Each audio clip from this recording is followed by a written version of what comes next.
saya Aisyah Istiqomah Hafizah. Tujuan pada kesempatan kali ini saya akan membuat video tentang penggunaan bahasa Indonesia di tempat umum secara baik dan benar. Sebagaimana biasanya di tempat umum itu banyak sekali penggunaan bahasa yang tidak beraturan, seperti bahasa Indonesia dicampur dengan bahasa Inggris, bahasa Sunda, ataupun bahasa lainnya. Di tempat umum yaitu seperti pamflet, spanduk, poster, ataupun di tempat lainnya. Nah, bagaimana nih kita sebagai warga Indonesia harus menyadari penggunaan bahasa Indonesia dalam kegiatan pemerintah hingga bisnis sudah menjadi kewajiban.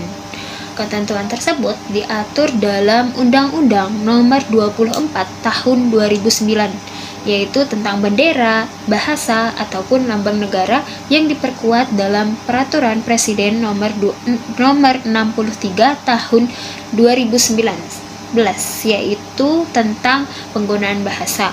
Sehingga posisi bahasa Indonesia lebih diutamakan dibandingkan dengan bahasa lainnya, khususnya dalam perjanjian bisnis.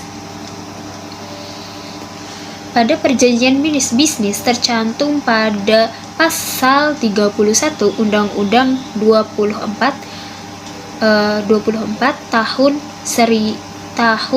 2009 dan pasal 26 ayat 1 Perpres 63 tahun 2019.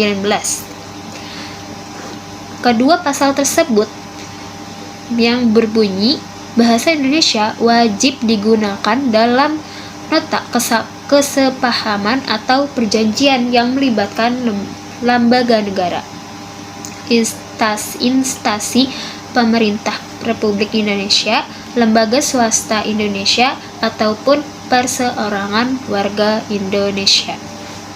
Kali ini saya akan menjelaskan penggunaan bahasa Indonesia yang tidak beraturan di tempat umum, yaitu seperti gambar yang di sini. Yang pertama tadi, unsur serapannya yaitu sangat enak dan pasti kenyang. Nah, penggunaan huruf kapital pada kata dan yaitu penulisan yang sangat salah. Nah, bagaimana nih penulisan yang benar, yaitu sangat enak dan pasti kenyang. Menurut EYD 5, penggunaan huruf kapital yang hanya digunakan pada awal kalimat, yaitu dengan nama orang, nama tempat, ataupun nama khusus. Lalu dalam kata ini, yaitu kata dan, adalah kata sambung yang seharusnya ditulis dengan huruf kecil, kecuali jika kata dan ini berada di tempat di awal kalimat. Nah, gambar yang kedua yaitu seikhlasnya. Nah, pada gambar yang kedua yaitu bertuliskan tidak wajib, seikhlasnya saja. Nah, unsur serapannya yaitu seikhlasnya.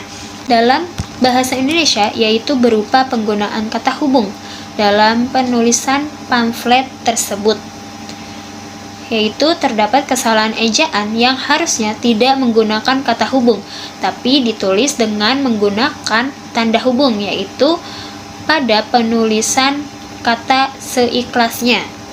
Nah, penulisan yang benar yaitu seikhlasnya. Kenapa? Karena mengikuti aturan penulisan awalan yang melekat langsung pada kata dasar, tanpa tanda hubung, dan tanpa huruf kapital di tengah kata.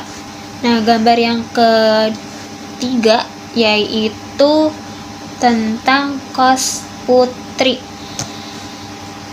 Sebagaimana kata kos, yaitu kesalahan pada penulisan kata yaitu kos. Penulisan kata serapan tersebut dari bahasa asing yang berasal dari bahasa Belanda ataupun bahasa Inggris harus mengikuti kaidah penyerapan dalam bahasa Indonesia, yaitu untuk menyederhanakan dan mendekatkan pada ejaan yang lebih umum dipahami pembaca. Nah, kata kos berasal dari bahasa Belanda, yaitu kostuis ya, atau bahasa Inggris kos, yang diserap ke dalam bahasa Indonesia yaitu menjadi kos tanpa huruf T. Nah, yang benar adalah kos. Nah, pada gambar yang keempat yaitu ada unsur serapannya yaitu bengkel. Nah, ini terjadi kesalahan bahasa dalam penulisannya, yaitu kesalahan berbahasa tersebut, yaitu terdapat kesalahan pemenggalan kata yang seharusnya tidak digunakan. Kesalahan tersebut terdapat pada kata bengkel. Nah, alternatif pembenaran penulisan tersebut adalah bengkel tanpa menggunakan pemenggalan kata. Menurut EYD, kata bengkel adalah kata umum. Penulisan dengan kapital di setiap suku kata tidak sesuai dengan aturan penulisan seperti kata baku dan tidak ada kaidah yang mengharuskan pemenggalan dalam kata baku seperti bengkel. Tadi kita sudah membahas tentang penggunaan bahasa Indonesia yang tidak beraturan lalu dibenarkan dengan berbahasa Indonesia yang baik dan benar. Sekian dari saya. Assalamualaikum warahmatullahi wabarakatuh.